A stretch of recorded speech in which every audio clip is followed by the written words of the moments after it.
నా యేసయ్యా స్తోత్రారుడా. ఆనందం నీలోనే, ఆధారం నీవేగా, ఆశ్రయం నీలోనే నా యేసయ్యా స్తోత్రారుడా. అర్హతే లేని నన్ను ప్రేమించినావు, అర్హతే లేని నన్ను ప్రేమించినావు. జీవింతు నీలలో నీకోసమే సాక్షార్థమై. ఆనందం నీలోనే, ఆధారం నీవేగా, ఆశ్రయం నీలోనే నా యేసయ్యా స్తోత్రారుడా.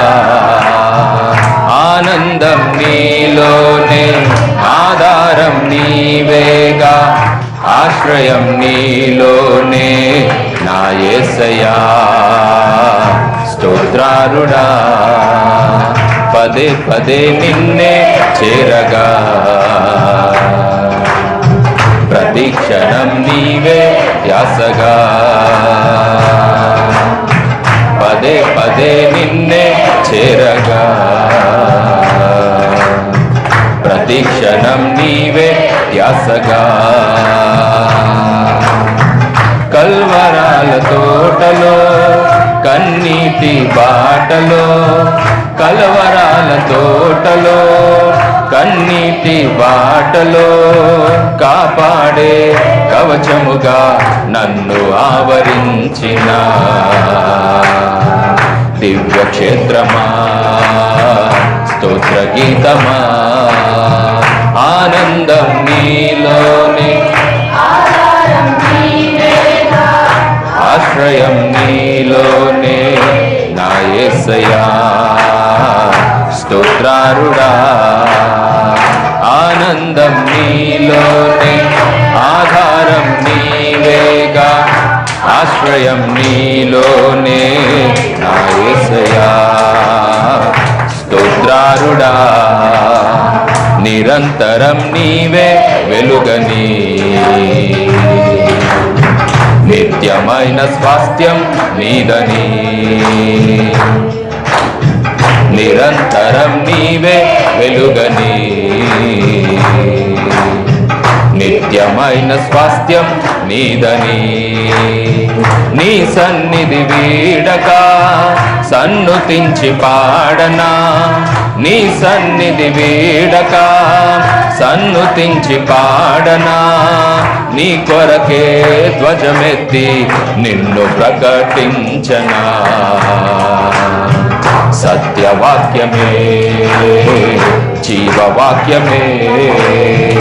ఆనందం నీలోనే, ఆధారం నీవేగా, ఆశ్రయం నీలోనే నా యేసయ్యా స్తోత్రారుడా. ఆనందం నీలోనే, ఆధారం నీవేగా, ఆశ్రయం నీలోనే నా యేసయ్యా స్తోత్రారుడా. సర్వసత్యమైన మార్గమై, సంఘక్షేమమైన ప్రాణమై. సర్వసత్యమైన మార్గమై, సంఘక్షేమమైన ప్రాణమై. లోక మహిమ చూడక, నీ జాడలు వీడక, లోక మహిమ చూడక, నీ జాడలు వీడక, నీతోనే నిలువాలి నిత్య సీయోనులో. ఈ దర్శనం నాశయం, ఈ దర్శనం నాశయం. ఆనందం నీలోనే, ఆధారం నీవేగా, ఆశ్రయం నీలోనే నా యేసయ్యా స్తోత్రారుడా. ఆనందం ఆధారం నీవేగా, ఆశ్రయం నీలోనే నా యేసయ్యా స్తోత్రారుడా. అర్హతే లేని నన్ను ప్రేమించినావు, అర్హతే లేని నన్ను ప్రేమించినావు. జీవింతు నీలలో నీకోసమే సాక్షాత్తమై ఆనందం యేసయ్యా యేసయ్యా యేసయ్యా యేసయ్యా యేసయ్యా యేసయ్యా యేసయ్యా యేసయ్యా యేసయ్యా యేసయ్యా నా యేసయ్యా యేసయ్యా యేసయ్యా యేసయ్యా యేసయ్యా యేసయ్యా యేసయ్యా నా యేసయ్యా యేసయ్యా యేసయ్యా యేసయ్యా యేసయ్యా యేసయ్యా యేసయ్యా యేసయ్యా నా యేసయ్యా యేసయ్యా యేసయ్యా యేసయ్యా యేసయ్యా యేసయ్యా యేసయ్యా నా యేసయ్యా నా యేసయ్యా యేసయ్యా యేసయ్యా యేసయ్యా యేసయ్యా యేసయ్యా యేసయ్యా నా యేసయ్యా నా యేసయ్యా యేసయ్యా యేసయ్యా యేసయ్యా యేసయ్యా యేసయ్యా యేసయ్యా నా యేసయ్యా నా యేసయ్యా అర్హతే లేని నన్ను ప్రేమించినావు, అర్హతే లేని నన్ను ప్రేమించినావు. జీవింతు నీలలో నీకోసమే సాక్షాత్తమై నీకోసమే సాక్షాత్తమై యేసయ్యా సాక్షాత్తమై ఆనందం ఆధారం నీవేగా ఆశ్రయం నీలోనే నా యేసయ్యా స్తోత్రారుడా. ఆనందం నీలోనే ఆశ్రయం నీలోనే నా యేసయ్యా స్తోత్రారుడా. ఆనందం ఆధారం నీవేగా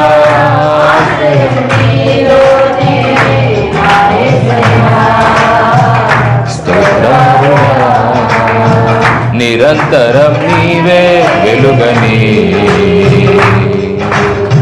నిత్యమైన స్వాస్థ్యం నీదని, నిరంతరం నీవే వెలుగని నిత్యమైన స్వాస్థ్యం నీదని.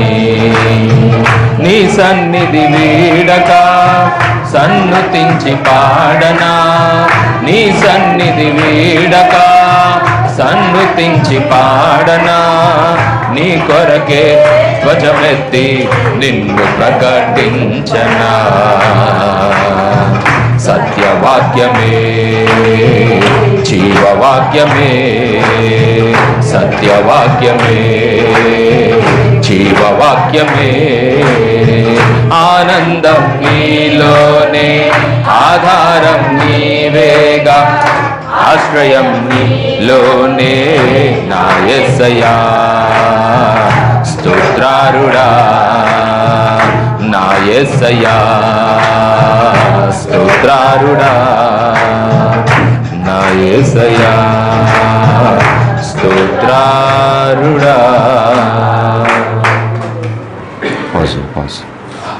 ప్రార్థిస్తాం. స్తోత్ర మా ప్రియ తండ్రి, గొప్ప దేవ, కృపా సత్య సంపూర్ణుడా, వాక్యమైనటువంటి తండ్రి, మాతో మాట్లాడండి, మరింతగా బలపరిచి ఆశీర్వదించి లోతులో నడిపించి అద్భుతమైన నీ వర్తమానము మాకు అనుగ్రహించమని యేసు ప్రభు పేరిట ప్రార్థిస్తున్నాను తండ్రి, ఆమేన్. హల్లెలూయా. ప్రభునామం స్తుతింపబడును గాక. దేవుని వాక్యంలో వెళ్దాం. ఈరోజు మనము ధ్యానించబోయేటువంటి వాక్యాంశం, ఈ మాట నమ్మినట్లయితే రక్షింపబడతావు. ఈ మాట నమ్మినట్లయితే రక్షింపబడతావు అన్నటువంటి వాక్యంలో దేవుని మాటలని మనము విందాం. హల్లెలూయా. ఏ మాట, ఏ వాక్యం ఇది? హల్లెలూయా. ఏ మాట, ఏ వాక్యం ఇది?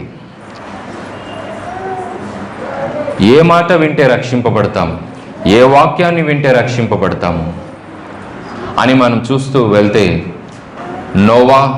నోవాహు కాలము నందు జరిగినటువంటి కొన్ని విషయాలని మనము ఈరోజు గ్రహిస్తాం.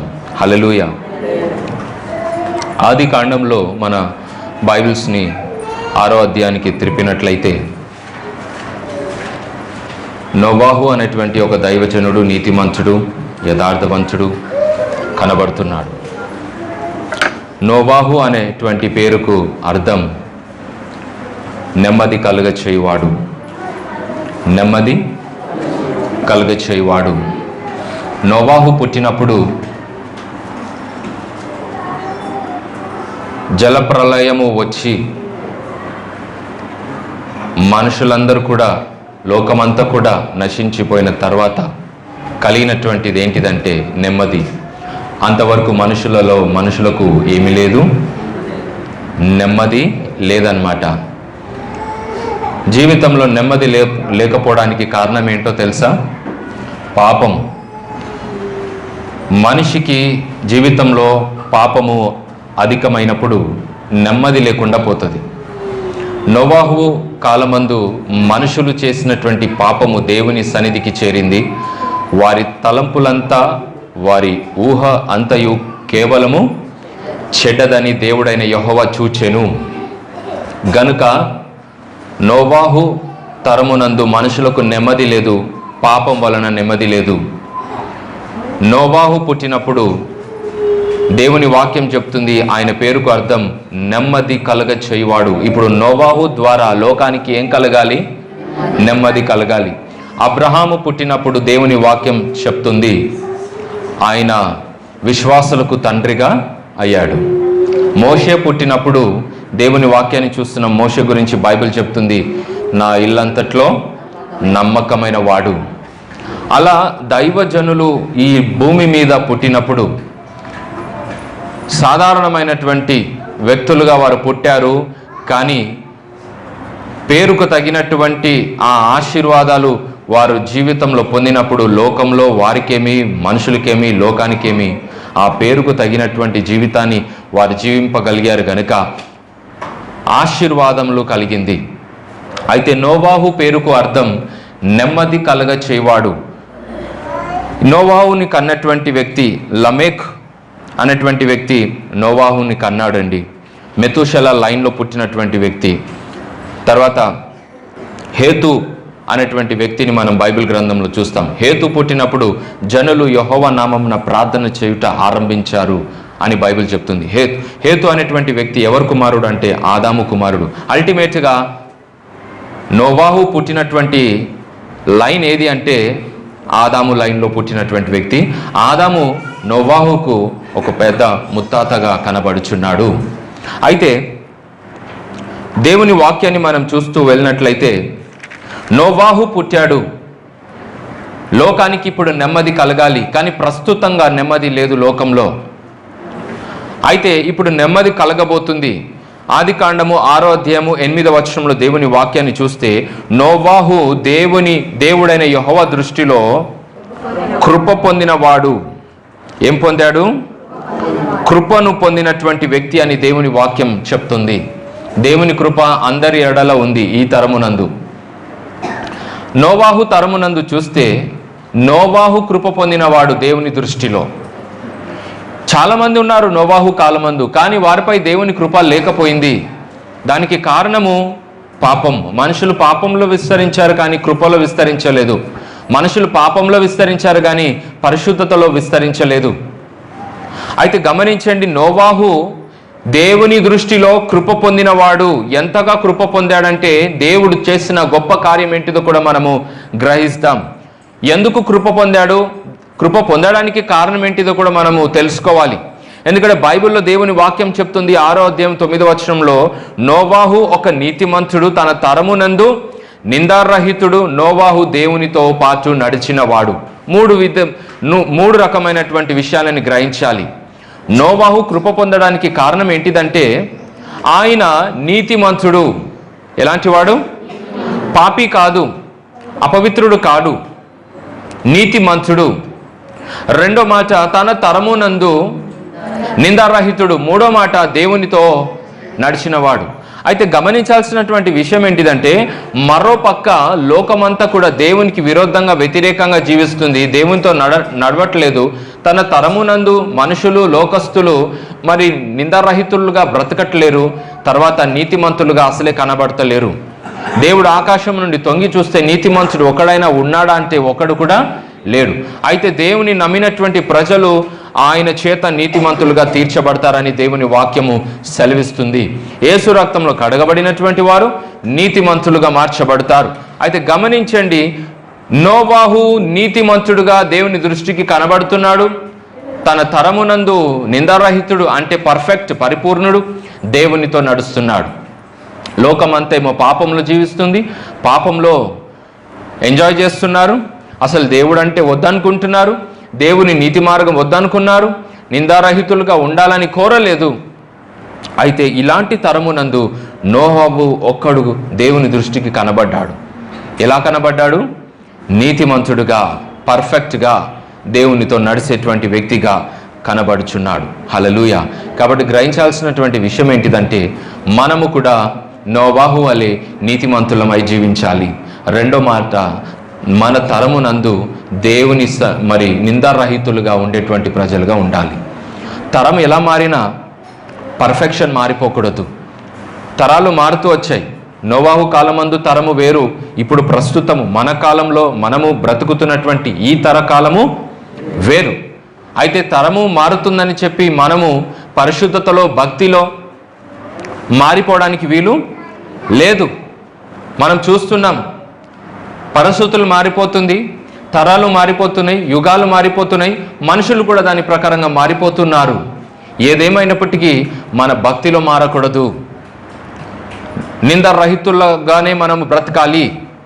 చూడండి, తరమేమో, నోవాహు తరమేమో పాపంలో జీవిస్తుంది, కానీ నోవాహు మాత్రము తన తరమునందు నిందారహితుడు అంటే పాపంలో బ్రతకట్లేడు, కానీ వాక్యానుసారంగా దేవుని యందు భయభక్తి కలిగినటువంటి జీవితాన్ని జీవిస్తున్నాడు.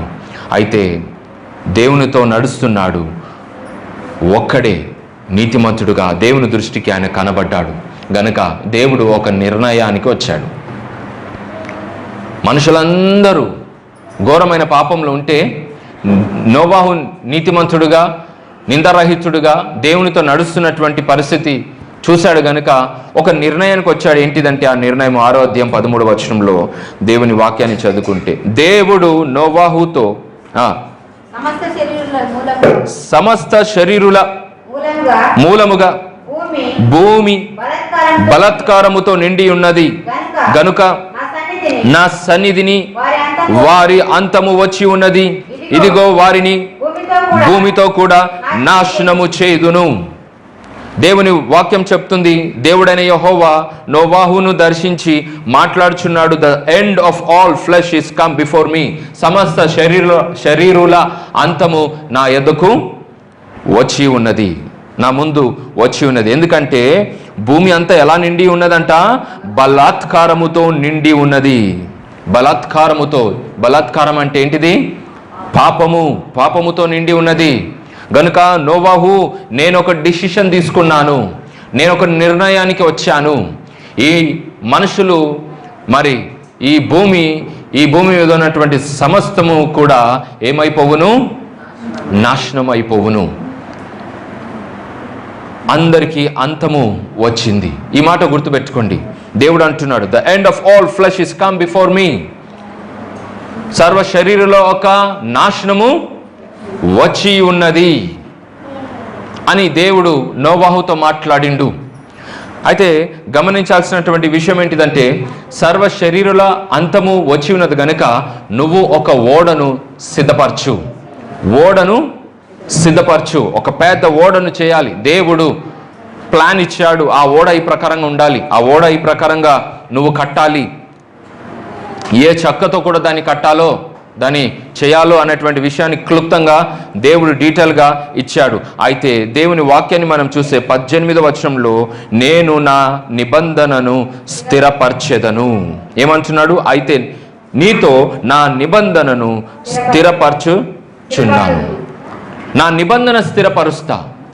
ఏంటి ఆ నిబంధన అని గమనించినట్లయితే, ఇదిగో నిన్ను, నీ కుటుంబాన్ని నేను రక్షించబోతున్నా గనుక ఓడను సిద్ధపరచు. ఆ ఓడలను నీవును, నీ కుమారులను, నీ భార్యను, నీ కుమారుల భార్యలను కూడా అందులోనికి ఎక్కించు. అంతేకాకుండా ఈ లోకంలో ఉన్నటువంటి సమస్తం జంతువులు, పక్షులు, వాటిని 2 జతలుగా ఆ ఓడలో నీవు తీసుకొని వెళ్ళాలి. నిబంధన ఏంటిదంటే, ఇదిగో ఓడ సిద్ధపరచబడిన తర్వాత ఆ ఓడలో నీవు ఎక్కుతావు, నీ కుటుంబం ఎక్కుతుంది. లోకంలో ఉన్నటువంటి 2 జతలు అందులో ఎక్కాలి. దాని తర్వాత నేను ఆకాశంను తెరిచెదను, భూమిని తెరిచెదను, వరద వస్తుంది, వర్షము కురుస్తుంది, భయంకరమైనటువంటి వర్షం పడుతుంది. తర్వాత నీవు, నీ కుటుంబం రక్షింపబడతారు. ఈ భూమి అంతా కూడా, సర్వ ప్రపంచం అంతా కూడా ఈ నీటి వర్షము చేత మరి మునిగిపోతుంది. అందరూ నశించిపోతారు. దాని తర్వాత కొద్ది దినాలు అయిన తర్వాత భూమిలో ఆ నీళ్లు ఇనికిపోతుంది. ఇనికిపోయిన తర్వాత ఇదిగో నేను నీతో నా నిబంధన స్థిరపరుస్తా. ఏంటిదంటే, మళ్ళీ ఎప్పుడు కూడా భూమిని కానీ, భూమిలో ఉన్నటువంటి ఎవరైనా సరే వారు వర్షం కానీ వరద చేత నాశనము నేను చెయ్యను, వారు నశించరు. ఇది నా నిబంధన. కాబట్టి ఇదిగో నేను నా నిబంధన నీతో నేను స్థిరపరచుచున్నా, నిన్ను రక్షిస్తా. తర్వాత నీ కుటుంబాన్ని రక్షించదను. దాని తర్వాత ఎన్నడూ కూడా నేను ఈ భూమిని కానీ, ఈ లోకాన్ని కానీ, వర్షంతో కానీ, వరద చేత కానీ నేను నశింప చెయ్యను. కాబట్టి ఒక ఓడను తయారు చేయన్నాడు. ఓడ ఎందుకోసము? వారి రక్షణ కోసము. నోవాహు తన కుటుంబం యొక్క రక్షణ కోసం ఓడను తయారు చేయి సిద్ధపరచమని దేవుడు చెప్పడం జరిగింది. అయితే నోవాహు నీతిమంతుడు, దేవునితో నడిచినవాడు, తన తరమునందు నిందారహితుడు గనుక దేవుడు చూపిన కృప ఎలాంటిదో అంటే, నోవాహుతో పాటు కుటుంబాన్ని కూడా దేవుడు రక్షించాడని దేవుని వాక్యాన్ని మనం చూస్తున్నాం. ఎంతమంది రక్షింపబడ్డారు అంటే, నోవాహుతో పాటు 7, కంప్లీట్గా చూస్తే 8 మంది ఈ ఒక జల ప్రళయంలో కొట్టుకోపోకుండా, నశించకుండా రక్షింపబడినటువంటి కుటుంబంగా మనం చూస్తున్నాం. మిగతా వారందరూ కూడా ఏమైపోయారు? నశించిపోయారు. నోవాహు తన కుటుంబం నిమిత్తమై ఆయన చేసిన విజ్ఞాపన, ఆయన చేసిన ప్రార్థన ద్వారా కుటుంబం కూడా రక్షింపబడింది. 1 తిమోతి 5వ అధ్యాయం 8వ వచనంలో చదవండి. ఆ మాటను మనం గమనిద్దామా? 1 తిమోతి 8, 5వ అధ్యాయం 8వ వచనము.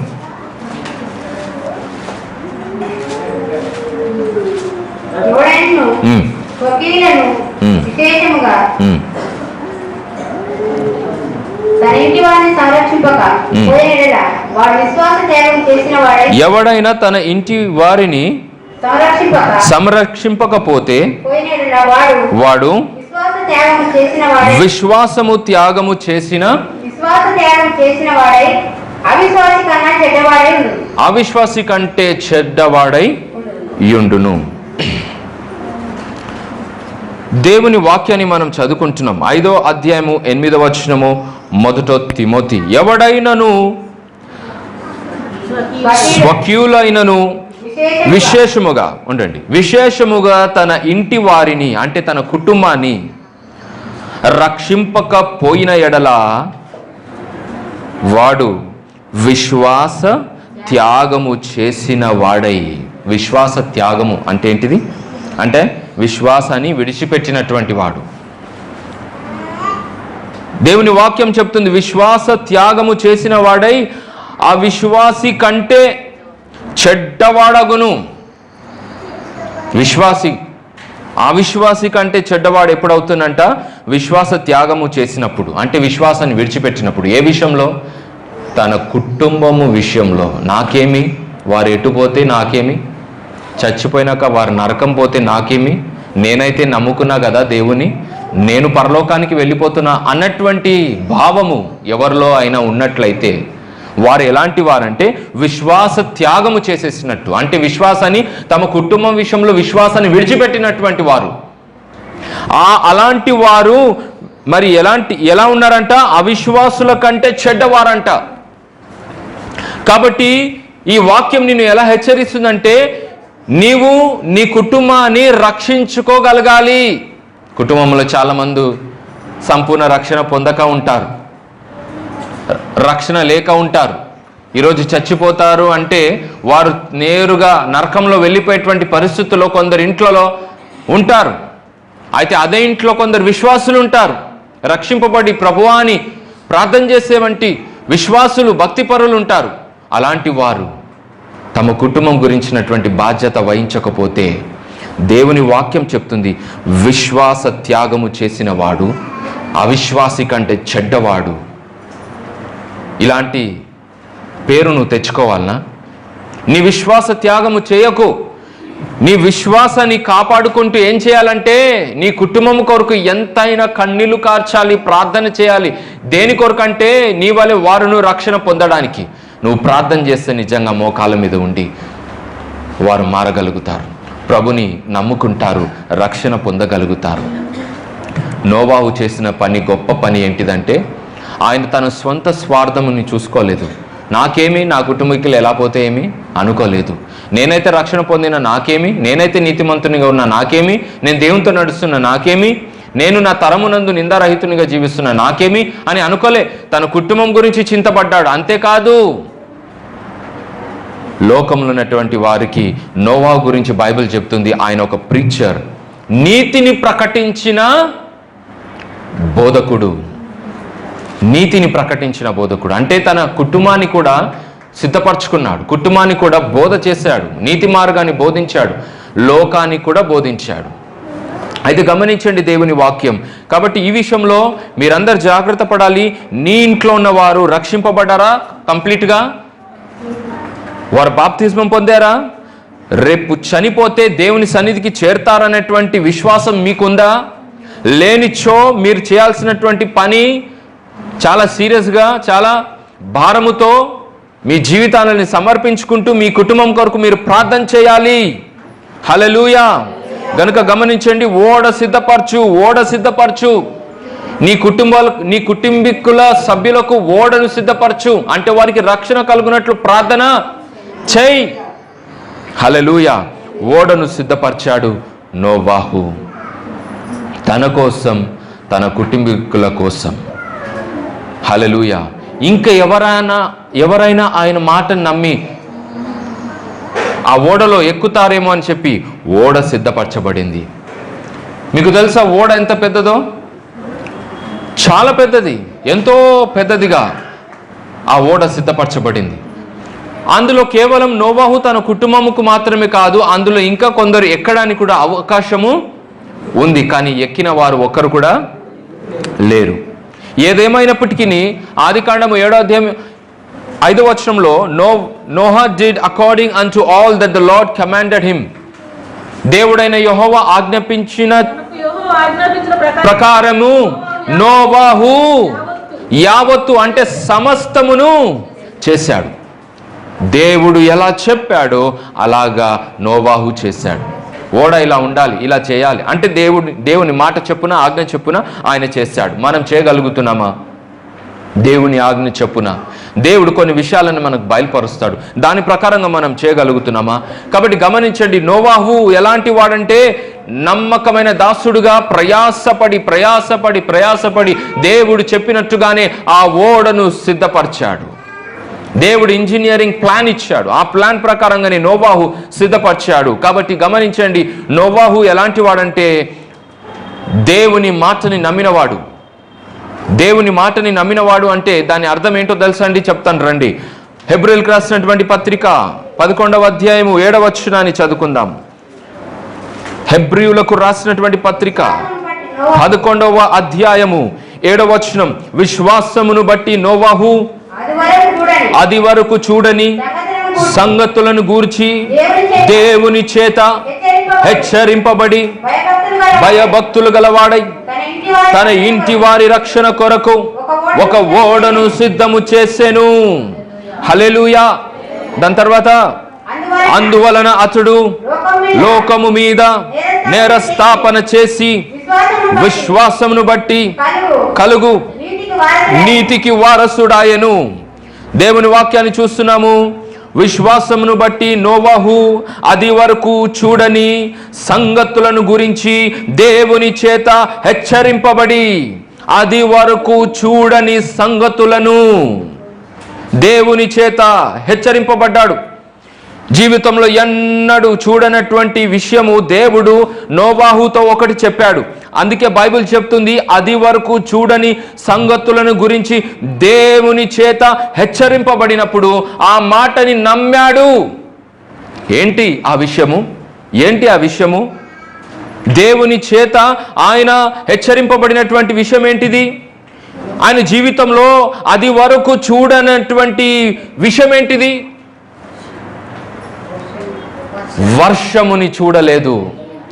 నోవాహు తరమునందు దేవుడు భూమిని సృజించిన మొదలుకొని నోవాహు కాలం వరకు కూడా వారికి వర్షం అంటే తెలియదు. మనుషులకు ఎందుకు తెలియదంటే దేవుడు ఆకాశం నుండి ఎవరి కోసం కూడా వర్షాన్ని పంపించలేదు. మరి భూమి మీద నీళ్లు, చెట్లకు నీళ్ళు ఎలా అంటే భూమి క్రింద నుండి వచ్చేటువంటి ఆవిరి వలన చెట్లకు ఆ యొక్క నీరు అందేది. ఆకాశం నుండి ఎన్నడూ కూడా వర్షము పడలేదు, దేవుడు పంపించలేదు. భూమి మీద ఎప్పుడు కూడా వరద అనేటువంటి సమస్య రాలేదు. గనుక నోవాహుకు వర్షం అంటే తెలియదు, వరద అంటే తెలియదు. కానీ దేవుడు అన్నాడు, ఇదిగో ఇదిగో నేను వర్షాన్ని పంపబోచున్నా. ఆ మాటని వెంటనే నమ్మిండు. ఎవరు? నోవాహు. మనము కూడా దేవుడు ఏదైనా విషయాలు ఇది వరకు చూడని వినని సంగతులు మనం చూస్తే, దేవుడు చెప్తే దాన్ని మనం ఏం చేయాలి? నమ్మగలగాలి. ఎందుకంటే అది దేవుని మాట కనుక, అది నమ్మదగినటువంటి మాటలు గనుక ఇది వరకు మరి చూడని సంగతులని దేవుడు నోవాహుతో చెప్పాడు. దేవుడు ఎలాంటి విషయాలు చెప్తాడో తెలుసండి? తన బిడ్డలకు మర్మాలని చెప్తాడు. దేవుడు ఎలాంటి అనుభవంలోనికి తీసుకెళ్తాడో తెలుసండి? దేవుడు ఎన్నడూ పొందనటువంటి అనుభవంలోనికి దేవుడు నిన్ను నన్ను నడిపించగలుగుతాడు.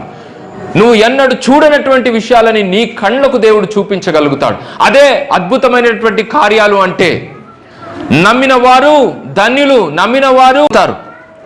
నమ్మని వారికి రక్షణ లేదు, నమ్మని వారికి అద్భుతాలు లేదు. మాకు అద్భుతాలు ఏదైనా చేసి చూపించు అని దేవుని శోధించినటువంటి వ్యక్తులు వచ్చి యేసు ప్రభుని అడిగితే, మీలాంటి వాళ్ళకు అద్భుతాలు చేయబడదు, చూపింపబడదు, ఎలాంటి సూచక క్రియలు మీకు చేయబడదు. ఎందుకంటే మీలో ఏం లేదు? నమ్మకం లేదు, విశ్వాసం లేదు. కాబట్టి మీకు ఏ సూచక క్రియలు చేయబడదు. అయితే గమనించండి, దేవుని వాక్యాన్ని మనం చూస్తున్నాం. ఎన్నడూ చూడనటువంటి విషయము, అది వరకు ఎన్నడూ ఎరగనటువంటి సంగతులు దేవుడు చెప్తే నోవాహు వెంటనే నమ్మేశాడు. హల్లెలూయా. అయితే దేవుని వాక్యాన్ని మనము గమనించినట్లయితే చూడండి, నోవాహు వలె మనము కూడా ఇది వరకు చూడని సంగతులని మనము కూడా నమ్మగలగాలి. ఎందుకంటే దేవుని చేత మనము కొన్ని ప్రేరేపణలు ఆత్మీయంగా పొందుతున్నాం. ఆ ప్రేరేపణలు దేనికోసమో తెలుసా? నీ రక్షణ కొరకు, నీ జాగ్రత్త కొరకే, నీ మేలు కొరకే, నీ ఆశీర్వాదం కొరకే. హల్లెలూయా. కాబట్టి దేవుని వాక్యాన్ని మనం ఇలా చదువుకున్నాము. 11వ అధ్యాయం 7వ వచనం హెబ్రీయులకు రాసినటువంటి పత్రికలో. అయితే నమ్మిండు. ఇప్పుడు నువ్వు నమ్మవలసినటువంటి విషయం ఏంటిదో తెలుసా అండి? నువ్వు నమ్మవలసినటువంటి విషయం ఏంటో బైబిల్ చెప్తుంది. మొదట పేతురుకు రాసినటువంటి పత్రిక, మొదట పేతురు 3వ అధ్యాయము 20వ వచనం. 1 Peter chapter 3 28th verse లో, దేవుని దీర్ఘశాంతము ఇక కని పెట్టి చుండినప్పుడు పూర్వము నోవాహు దినములలో ఓడ సిద్ధపరచుచుండగా పడుచుండగా అవిధేయులైన వారి యొద్దకు అనగా చెరలో ఉన్న ఆత్మల యొద్దకు ఆయన ఆత్మరూపిగానే వెళ్ళి వారికి ప్రకటించెను. ఆ ఓడలో కొందరు అనగా 8 మంది నీటి ద్వారా రక్షింపబడిరి. హల్లెలూయా. దేవుడు దీర్ఘశాంతము వహిస్తున్నాడు. ఎంత దీర్ఘశాంతము వహిస్తున్నాడంటే గమనించండి. అక్కడ నోవాహుతో దేవుడు ఒక మాట అన్నాడు కదా, ఓడను సిద్ధపరచు. అయితే అది సిద్ధపరచడానికి 120 సంవత్సరాలు పట్టింది. ఎన్ని సంవత్సరాలు? 120 సంవత్సరాలంటే ఆ సమయము క్యాల్కులేట్ చేయండి. ఎంత సమయం ఇచ్చాడు దేవుడు? చాలా విస్తారమైనటువంటి సమయము, విస్తారమైనటువంటి వారములు, నెలలు, సంవత్సరాలు ఇచ్చాడు దేవుడు. అయితే దేవుడు ఎంత దీర్ఘశాంతం వహించాడంటే 120 సంవత్సరాలు దీర్ఘశాంతాన్ని వహించాడు. God gave chance for the people to repent. Once the long suffering of God waited in the days of Noah, while the ark was preparing, yet few were saved and 8 souls. దేవుడు దీర్ఘశాంతము వహించాడు. 120 సంవత్సరాల సమయాన్ని ప్రజలకు, నోవాహు తరమునందు ఉన్నటువంటి ప్రజలకు ఇచ్చాడు. దేనికోసం? మార్పు చెంది రక్షణ పొందడానికి. అయితే దేవుని వాక్యం సెలవిస్తుంది, నోవాహు తన కుటుంబము తప్ప మరి ఏ ఒక్కరిని కూడా రక్షించలేదు. తన కుటుంబం తప్ప మరి ఏ ఒక్క మనిషిని కూడా రక్షించుకోలేకపోయాడు. ఎందుకంటే బైబిల్ ఏం చెప్తుందో తెలుసా? ఎహెజ్కేల్ గ్రంథం 14వ అధ్యాయం 14వ వచనంలో చదవండి. ఎహెజ్కేల్ గ్రంథము 14వ అధ్యాయం 14వ వచనం, నోవాహు, యోబు, దానియేలును వారు అట్టి దేశములో ఉండినను వారు తమ నీతిని బట్టి తమ్మును తామే రక్షించుకున్నారు గాని ఎవరిని కూడా రక్షించుకోలేకపోయారు. చదవండి. నోవాహును, దానియేలును, యోబును ఈ ముగ్గురు అట్టి దేశంలో ఉండినను వారు తమ నీతి చేత తమ్మును తామునే రక్షించుకున్నారు. దాని తర్వాత 20 వచనాన్ని చదవండి.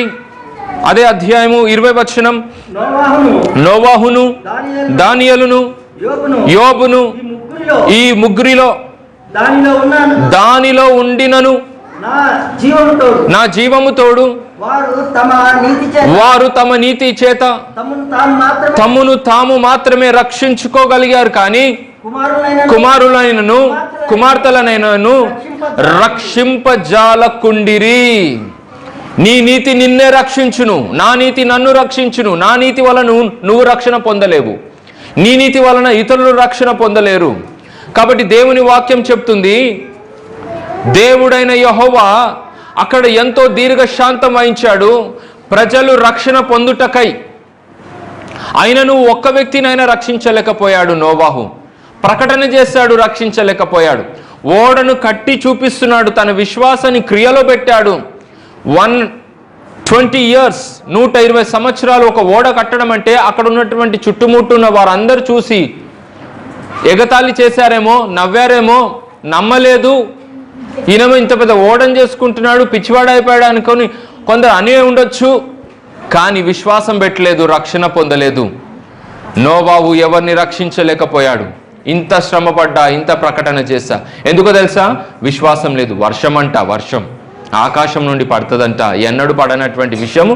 అయ్యో ఇదిగో ఈయన చెప్తున్నాడు, పెద్ద వచ్చాడు బోధకుడు మనకు బోధ చేయడానికి అని చెప్పి అనుకుని ఉండొచ్చు. అయితే గమనించండి, ఎవ్వరూ రక్షింపబడలేదు. ఎంత దీర్ఘశాంతం వహించినా, ఎంత సమయము దేవుడు 120 సంవత్సరాలు దేవుడు ప్రజలకు సమయం ఇచ్చినా, మార్పు చెందడానికి, రక్షణ పొందడానికి, జీవితాన్ని మార్చుకోవడానికి అవకాశం ఇచ్చినా వారు మార్పు చెందలేదు, అవకాశాన్ని వాడుకోలేదు. హల్లెలూయా. ఎంత సమయం అండి, ఊహించండి. 120 సంవత్సరాలు ఇచ్చాడు మార్పు చెందడానికి, అయినా వారికి సరిపోలేదు. మారాలి అన్నటువంటి ఉద్దేశం మనిషిలో ఉంటే 120 సంవత్సరాలు కాదు, కానీ ఒక్క నిమిషం చాలు మారిపోతారు. దేవుని నమ్మితే చాలు మార్పు చెందుతారు. దేవుని నందు విశ్వాసం ఉంది అన్నటువంటి వారిలో మార్పు వచ్చేస్తుంది. కొందరు మారరు. ఎంత ప్రార్థన చేసినా మారరు. ఎంత సువార్త చెప్పినా విశ్వాసము దేవుని నందు కలుగదు. జీవితంలో మార్పే చెందరు. ఇంకా దేవునికి దూరంగా పరిగెత్తిపోతుంటారు, కానీ దేవునికి సమీపంగా రారు. ఈ స్థితిగతి నీకు రాకూడదని ఈరోజు దేవుడు నీకు ప్రకటిస్తున్నాడు. జాగ్రత్త పడుస్తుమా, నీ జీవితాన్ని మార్చుకో, ప్రభుని నమ్ముకో, ఆయన యందు విశ్వాసం ఉంచు, ఆయన మాటని నమ్ము. అందుకే మన అంశం ఈరోజు, ఈ మాట వినినట్లయితే రక్షింపబడతావు. ఆ మాట ఇప్పుడు మీతో చెప్తాను. ఆ మాట ఏంటిదో మీతో పంచుకుంటాను. 1 పేతురు 3వ అధ్యాయం 21వ వచనం. దానికి సాదృశ్యమైన బాప్తిసము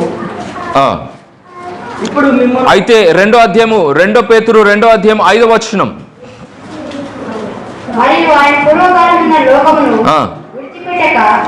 పూర్వకాలము లోకముని దేవుడు విడిచిపెట్టలేదు. ఏ కాలపు లోకం ఇది? పూర్వకాలము లోకం అంటే నోవాహు కాలమందు ఉన్నటువంటి లోకాన్ని దేవుడు విడిచిపెట్టలేదు. ఎందుకంటే వారు చేసింది పాపము.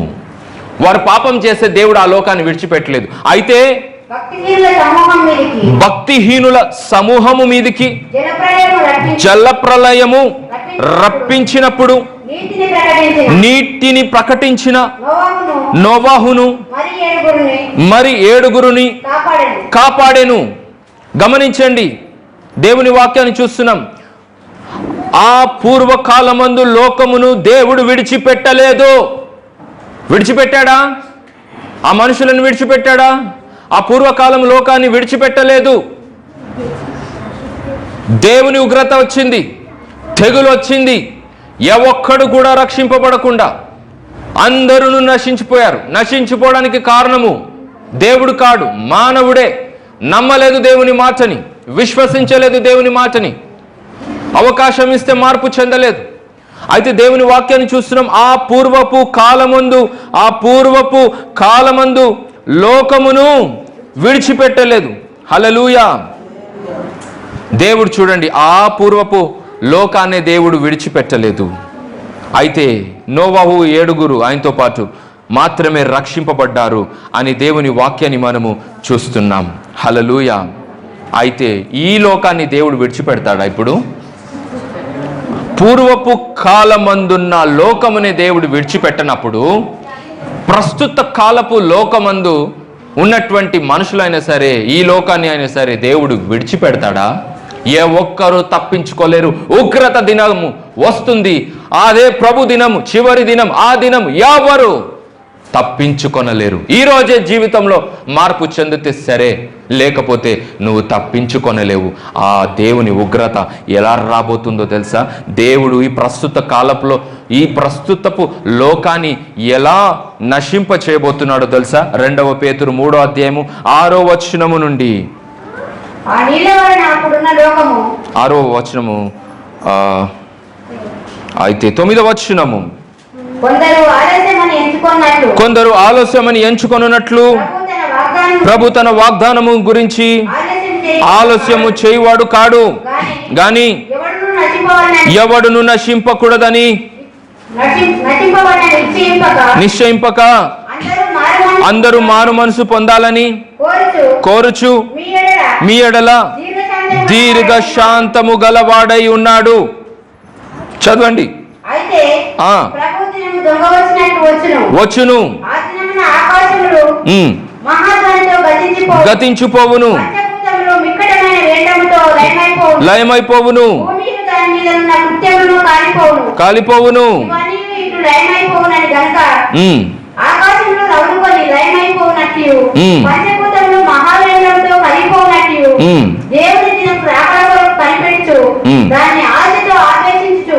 మీరు పరిశుద్ధమైన ప్రవర్తనతోను భక్తితోను ఎంతో జాగ్రత్త గలవారై ఉండవాలి.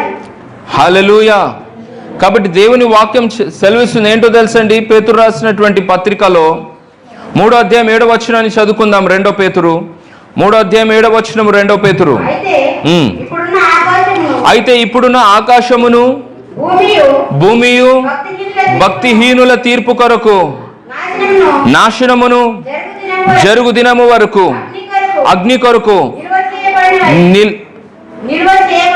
నిల్వ చేయబడినదై అదే వాక్యము వలన భద్రము చేయబడి ఉన్నవి.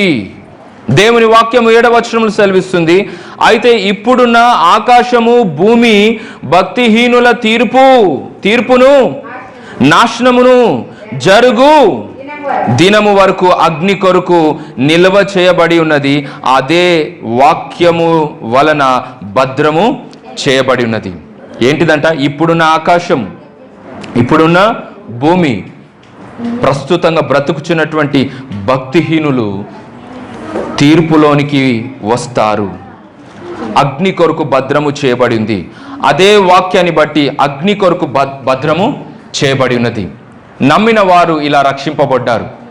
దేవుడు ఆ చివరి దినమున అగ్ని గంధకాలు కురిపింపబోతున్నాడు. వర్షం వలె అగ్ని కురిపింపబోతున్నాడు. గనుక ఈ మాటని నమ్మినప్పుడు కొందరు జీవితాల్లో మార్పు తెచ్చుకొని రక్షింపబడ్డారు. ప్రభు వాక్యాన్ని నమ్ముకున్నారు. నోవాహు వలె, నోవాహు నమ్మినట్టు మనమును కొందరును ఈ వాక్యాన్ని నమ్మి దేవుడు అగ్ని గంధకాలు కురిపింపబోతున్నాడు, ఆ చివరి దినమున తీర్పు రాబోతుంది, నశించిపోకుండా మనము రక్షింపబడాలంటే ఇప్పుడే పాపాన్ని విడిచిపెట్టాలని మారిపోయారు. ఇప్పుడే రక్షణ పొందాలని రక్షింపబడ్డారు. అయితే గమనించండి, దేవుడు వర్షాన్ని పంపించి ఆ యొక్క పూర్వపు లోకాన్ని నశింపజేశాడు. ఇప్పుడున్నటువంటి ప్రస్తుత కాలము భూమి భక్తిహీనులకు ఆకాశమునకు తీర్పు ఏంటిదంటే ఏ ప్రకారంగా నాశనం అవ్వబోతుందంటే అగ్ని గంధకాలు వర్షము వలె కురిపించబోతున్నాడు. ఇది నమ్మిన వారు రక్షింపబడతారు, నమ్మని వారు తప్పకుండా నశించిపోతారు. నమ్మి బాప్తిస్మం పొందిన వారు రక్షింపబడతారు, నమ్మని వానికి శిక్ష విధింపబడును అని మార్క్స్ వార్తలో మనం దేవుని వాక్యాన్ని చూసుకుంటున్నాం. కాబట్టి ఇదే రక్షణ సమయం, ఇదే రక్షణ దినం. రక్షింపబడు, ప్రభుని నమ్ముకో, మార్పు చెందు. రక్షింపబడినటువంటి వారు ప్రభు అయిన యేసుక్రీస్తు నామమున పాప క్షమాపణ నిమిత్తము బాప్తిస్మము పొందవలెను. ఎందుకంటే బైబిల్ చెప్తుంది, 1 పేతురు 3వ అధ్యాయము 21వ వచనం. ప్రాముఖ్యమైనటువంటి విషయాన్ని మీతో చెప్తున్నాను. 3:21 1 పేతురు. అనగా దానికి సాదృశ్యమైన బాప్తిస్మము ఇప్పుడు మిమ్మును రక్షించును. బాప్తిస్మం ఏం చేస్తుందంట? నిన్ను రక్షిస్తుంది. ఇంకెవరున్నారు బాప్తిస్మం పొందకుండా? అయితే బాప్తిస్మం పొందినట్లయితే ఆ బాప్తిస్మం నిన్ను రక్షించును. హల్లెలూయా. దేవుని వాక్యాన్ని మనం చూస్తున్నాం, ఎంత క్లియర్గా దేవుని వాక్యం మనం చూస్తున్నాం. 1 పేతురులోనే 3వ అధ్యాయం 21వ వచనం, ఇందాక చదువుకున్నటువంటి దేవుని మాట. సాదృశ్యమైన బాప్తిస్మము ఇప్పుడు మిమ్మును రక్షించుచున్నది. హల్లెలూయా. గనుక ఏం చేస్తావు? యేసుక్రీస్తు ప్రభు వలె బాప్తిస్మము పొందు. బాప్తిస్మం అందరికి ఇచ్చేటువంటిది కాదు, ప్రభు నమ్మిన వారికే బాప్తిస్మం. బాప్తిస్మం అందరు పొందేటువంటిది కాదు. ప్రభు నమ్మి జీవితంలో మార్పు చెంది యేసేనా దేవుడు రక్షకుడు అని పాపాన్ని విడిచిపెట్టి నమ్మిన వారికే బాప్తిస్మము. యేసేనా దేవుడు అని నమ్మేవారికి బాప్తిస్మం. బాప్తిస్మం నిన్ను రక్షించును, కాబట్టి రక్షింపబడు. హల్లెలూయా. ఈ అగ్ని గంధకము అనేటువంటి వర్షము నీ మీద కురిపింపబడకుండా రక్షింపబడాలంటే జీవితం ఈరోజే మార్చుకో. బాప్తిస్మము పొందు, రక్షింపబడు. దేవుడే నిన్ను రక్షించును గాక. హల్లెలూయా. బైబిల్ ఏం చెప్తుంది? ప్రస్తుత కాలము ఈ లోకానికి అగ్ని వర్షము, అగ్ని గంధకాలు దేవుడు పంపబోతున్నాడు. అది ఇంకా జరగలేదు, తప్పకుండా జరుగుతుంది.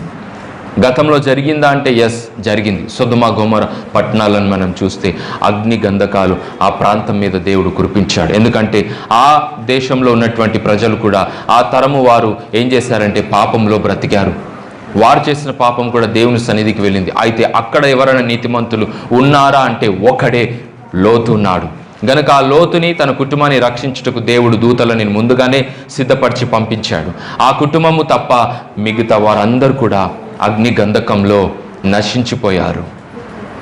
నోవాహు కాలమందు నోవాహు తన కుటుంబం తప్ప మిగతా వారందరూ కూడా ఆ జల ప్రళయంలో నశించిపోయారు. ఇప్పుడు ఈ తరాన్ని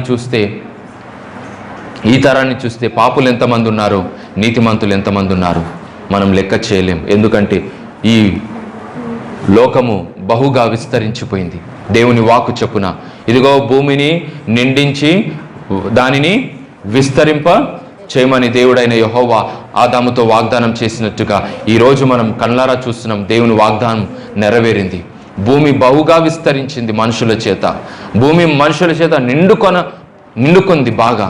అయితే నీతిమంతులు, పాపులు, పరిశుద్ధులు, పాపులు ఎంతమంది ఉన్నారు ఒకరోజు దేవుడు చూపిస్తాడు. అయితే నిజమైన నీతిమంతుడు, పరిశుద్ధుడు ఎవరు? హల్లెలూయా. నిజంగా రక్షింపబడినటువంటి వారు ఎవరు? నిజంగా మార్పు పొందినటువంటి వారు ఎవరు? వారే ఈ మాటలను నమ్మి జీవితంలో మార్పు చెందుతారు గనక వారు రక్షింపబడతారు. హల్లెలూయా. కాబట్టి దేవుని వాక్యం చెప్తుంది ఏంటిదంటే, మనం చదువుకున్నాం 2 పేతురు 3వ అధ్యాయము 9వ వచనం. 2 పేతురు 3వ అధ్యాయము 9వ వచనంలో కొందరు ఆలస్యమని ఎంచుకున్నట్లు ప్రభు తన వాగ్దానము గురించి ఆలస్యము చేయవాడు కాడు. కొందరు అనుకుంటున్నారు అగ్ని గంధకాలు ఇంకెప్పుడు పడతాయి, ఆలస్యం అవుతుంది కదా, ప్రభు వస్తా అని అన్నాడు, ఇంకా రావట్లేడు, ఆయన రాకడ ఆలస్యం జరుగుతుంది, లోకానికి అంతం అన్నారు, ఎక్కడుంది అంతము, యథావిధిగా నడుస్తుంది అని అనుకుంటున్నారు. అయితే దేవుని వాక్యాన్ని మనం చదువుకుంటున్నాం. కొందరు ఆలస్యం అవుతుందని అనుకున్నట్లుగా ప్రభు తన రాకడ గురించి ఆలస్యము చేసేవాడు కాడు. గాని ఎవడు నశించిపోవద్దు. దేవుని చిత్తం ఏంటిది? ఎవరు నశించిపోవద్దు, అందరూ రక్షింపబడాలి. కొందరు అనుకుంటారు దేవుడేంటి ఇంత ఉగ్రత పాత్ర వహిస్తాడా లోకం మీద? ఆయన కృప లేదా, కనికరం లేదా, మనుషులను రక్షించలేడా? రక్షిస్తాడు. రక్షణ పొందడమే, ప్రతివాడు రక్షణ పొందడమే దేవుని యొక్క చిత్తము, ఆలోచన ఉంటుంది. కానీ ఆ రక్షణకు దగ్గర రాకపోతే, రక్షణ పొందకపోతే దేవుడేం చేయగలడు? విశ్వాసం లేకపోతే దేవుడేం చేయగలడు? అయితే దేవుని ఉద్దేశం, చిత్తం ఏంటిది? ఎవడు నశించిపోవడానికి వీలు లేదు. ప్రతివాడు ఏం పొందాలంట? మారు మనసు పొందాలి, రక్షణ పొందాలి. హల్లెలూయా. దేవుని వాక్యాన్ని మనం చూస్తున్నాం. ఆ ప్రభు దినము దొంగ వలె రాబోతుంది. ఆకాశము మరి గొప్ప శబ్దంతో నశించిపోవును, పంచభూతములు ఆ వేడిమి చేత కరిగిపోవును, మరి భూమి కూడా భూమిలో జరిగినటువంటి సమస్త విధమైనటువంటి పనులు, క్రియలంతా కూడా కాల్చివేయబడును. హల్లెలూయా. అయితే 11వ వచనం, ఇవన్నీ ఇట్లు లయమైపోవును గనుక ఆకాశములు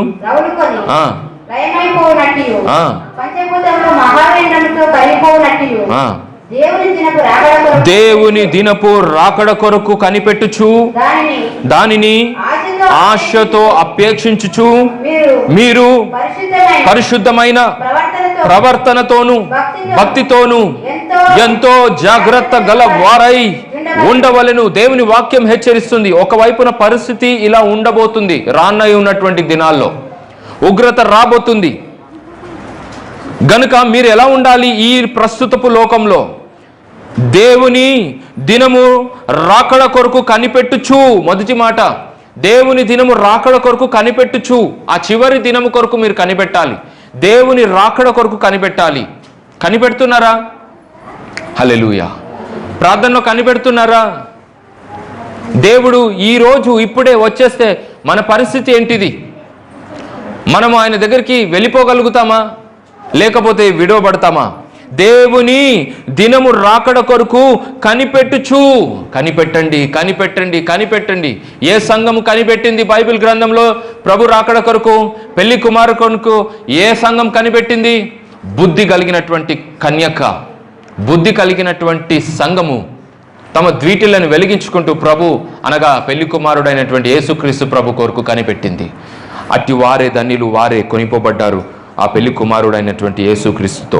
దాని తర్వాత దానిని ఆశతో అపేక్షించాలి.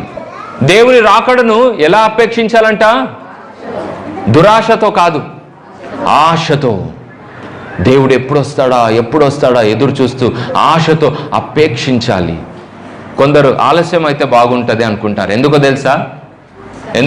కొన్ని పనులు ఉన్నాయి ప్రభు, పూర్తి చేసుకోవాలి, ఇల్లు కట్టుకోలేదు, పెళ్లి కాలేదు, పిల్లలు పుట్టలేదు, నా కడుపులో నుండి పుట్టినటువంటి పిల్లలు నా కళ్ళారా చూడలేదు, ఇంకొంచెం ఆలస్యం చేయ ప్రభువా, దాని తర్వాత నీ రాకడ ఉంటే బాగుండు అని అనుకునేటువంటి వాళ్ళు కొందరు జీవితంలో ఉండొచ్చు. కానీ బైబిల్ చెప్తుంది ఆశతో అపేక్షించాలి దేవుని రాకడ. ఆశతో పరిస్థితులు ఏమున్నా ఎలా ఉన్నా ప్రతిరోజు ఈ రోజైనా వస్తాడా నా దేవుడు, హల్లెలూయా, ఈ రోజైనా ఆయనని నేను కలుసుకుంటానా, ఆయనని నేను నా కళ్ళారా చూడగలనా అన్నటువంటి ఆశ నీకు ఉండాలి. ఇంకా ఆలస్యం చేస్తే బాగుంటుందని అనుకోద్దు. ప్రతిరోజు ఆశతో అపేక్షించు. మీరు పరిశుద్ధమైన ప్రవర్తనతో భక్తితో ఎంతో జాగ్రత్త గలవారై ఉండుడి. ఏంటంట? పరిశుద్ధమైన ప్రవర్తనతో. ప్రవర్తన ఎలా ఉండాలంట? పరిశుద్ధంగా. రెండో మాట భక్తితో. నోవాహు కాలమందు మనుషులు భక్తిహీనులు. నేటి కాలమందు మనుషులను కూడా మనం చూడగలం, కొందరిని భక్తిహీనులు. అసలు భక్తే లేదు, అసలు భయమే లేదు, అసలు దేవుడు అంటే నమ్మరు.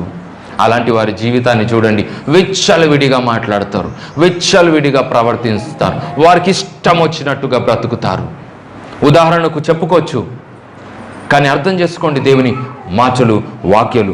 నీతో దేవుని వాక్యం చెప్తుంది, మీరు పరిశుద్ధమైన ప్రవర్తన గలవారై ఉండండి. పరిశుద్ధమైన ప్రవర్తన మీలో ఉండాలి. తర్వాత భక్తి. హల్లెలూయా. భక్తి చేస్తున్నారా? భక్తి ఎలా చేయగలము చెప్పండి? జీవితంలో పరిశుద్ధత కాపాడుకోవడము భక్తి, వాక్యాలని ధ్యానించడము భక్తి, చెడు మార్గంలో నడవకపోవడము భక్తి, చెడు చూపులు చూడకపోవడము భక్తి, వ్యర్థమైన పనులు చేయకపోవడము భక్తి. ఇలాంటి భక్తిని కలిగి ఉన్నారా? అయితే ఈ విషయంలో మీరు ఎంతో జాగ్రత్తగా ఉండుడి. మనమేమో ఎన్నో విషయాలు జాగ్రత్త పడుతుంటాం లోకంలో, కానీ ఈ విషయాల్లో ఇది ఎలాంటి విషయాలు? ఆత్మ సంబంధమైన ఆత్మీయ విషయాలు, దేవునికి సంబంధమైనటువంటి విషయాలు. అయితే మనమేమో దేని గురించి జాగ్రత్త పడతామో తెలుసా? చెప్పమంటారా? ఏమి తిందుమా, ఏమి త్రాగుదుమా, ఏమి ధరించుకుందుమా, వీటి గురించి చింతపడకండి. అయితే దేవుడు అంటున్నాడు, మీకేమి కావాలో మీ పరలోకపు తండ్రికి తెలుసు. అయితే మొదట మీరు నా నీతిని రాజ్యాన్ని వెతకండి, మీకు కావలసిందల్లా అనుగ్రహింపబడును. మనకెప్పుడు చూసినా ఈ లోకం గురించినటువంటి చింత. దేవుడు పంపిస్తాడు ఏ సమయంలో నీకు ఏం కావాలి, ఏ పూటకు ఎలాంటి ఆహారం దేవుడు నీకు ఇవ్వాలి, ఏ టైంలో ఎలాంటి వస్త్రాలు ఇవ్వాలి, ఏ టైంలో నీకు డబ్బులు ఇవ్వాలి, ఏ టైంలో నీకు ఏమి ఇవ్వాలి. నీకంటే చింత ఆయనకు ఎక్కువ ఉంటుంది తెలుసా? కానీ మనమేమో చింత.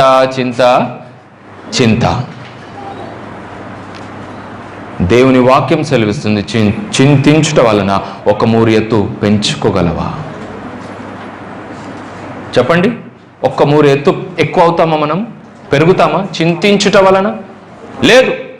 నీ చింత యావత్తు ఆయన మీద వేయుడి, ఆయన మిమ్మల్ని గురించి చింతపడుచున్నాడు. కాబట్టి దేవుని వాక్యాన్ని మనం చూస్తున్నాం. దీని గురించి జాగ్రత్తలు వహించండి. ఎంతమంది ఇలాంటి జాగ్రత్తలు కలిగి ఉన్నారు జీవితంలో? పరిశుద్ధమైన ప్రవర్తన కలిగి ఉండాలి ప్రభువా నేను అని ప్రార్థన చేస్తూ తమ ప్రవర్తన యందు జాగ్రత్తగా ఎవరున్నారు? మంచి భక్తి కలిగినటువంటి వారు ఎవరున్నారు ఈ గుంపులో? దేవుడు అడుగుచున్నాడు 13వ వచనంలో, మనము ఆయన వాగ్దానము బట్టి క్రొత్త ఆకాశము కొరకును క్రొత్త భూమి కొరకును కనిపెట్టుచున్నాము, వాటి యందు నీతి నిలుచును. ఆయనను ఆయన వాగ్దానము చొప్పున మనము కొత్త ఆకాశముల కొరకును క్రొత్త భూమి కొరకును కనిపెట్టుచున్నాం. ఈ ఆకాశము కాకుండా, ఈ భూమి కాకుండా భక్తులైనటువంటి వారు, పరిశుద్ధులైనటువంటి వారు, రక్షింపబడినటువంటి వారు కనిపెట్టాలి. దేనికోసమంట? క్రొత్త ఆకాశము కొరకు, క్రొత్త భూమి కొరకు కనిపెట్టాలి. ఇది నీతిమంతులు చేయాల్సినటువంటి పని, భక్తులు చేయాల్సినటువంటి పని, పరిశుద్ధులు చేయాల్సినటువంటి పని. ఏంటి పని అంటే కనిపెట్టాలి. అంటే క్రొత్త ఆకాశం రాబోతుంది, క్రొత్త భూమి రాబోతుంది. బైబిల్ చెప్పున పాత ఆకాశము భూమి గతించిపోవును, సముద్రము ఇక లేదు. ఇదిగో నేను క్రొత్త ఆకాశము క్రొత్త భూమిని చూచి తిని వాటి యందు నీతి నిలుచును. అంటే నీతిమంతులు ఉంటారు, పరిశుద్ధులు ఉంటారు, అపవిత్రులు ఉండరు, పాపులు ఉండరు, ద్రోహులు ఉండరు, నరహంతకులు అందులోనికి చేరరు. అయితే పరిశుద్ధత ఉంటుంది, వాటి యందు నీతి నిలుచును. కనిపెట్టండి, క్రొత్త ఆకాశం రాబోతుంది. కనిపెట్టండి, క్రొత్త భూమి దేవుడు తీసుకొని రాబోతున్నాడు. హల్లెలూయా. కాబట్టి మీరు చేయాల్సినటువంటి మరిన్ని కొన్ని పనులు 14వ వచనంలో, ప్రియులారా వీటి కొరకు మీరు కనిపెట్టు వారు గనుక శాంతము గలవారై ఆయన దృష్టికి నిష్కలంకులుగాను నిందారహితులుగాను కనబడినట్లు జాగ్రత్త పడుడి అని దేవుని వాక్యం పదే మారులు హెచ్చరిస్తుంటే మనమేమో శాంతము గలవారమై ఉండము. ఆయన దృష్టికి